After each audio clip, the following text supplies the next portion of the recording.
Oh, no, no, no, no.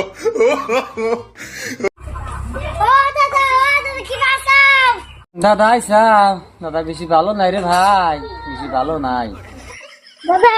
এই দুইটা তোমার কি? আর কইস না রে ভাই, এই দুইটা আমার বিসি, এটা বাড়া গেছে। এই দুইটা আমার বিসি, এটা বাড়া গেছে। কিসের তো বড় বড় হইলো কে? আর কইস না রে ভাই, এটা আমার না দাদার সম্পদ, বুঝছাস? আমার দাদা যখন মইরা গেল বিশাল সম্পত্তি আছিল না, তো কইলাম দাদা মইরা যার আগে আমার কিছু দিয়া যাও। আমাকে তখন কইলো, নাতি ভাই তুই কিছু চিন্তা করিস না, আমি মইরা গেলে কি হবো, আমার বিসি দুইটা তক দিয়া যাবো। এই আমার দাদা বিসি দুইটা দিয়ে খেয়ে গেছে। এটা আমার দাদার সম্পদ রে ভাই, এটা আমার দাদার সম্পদ।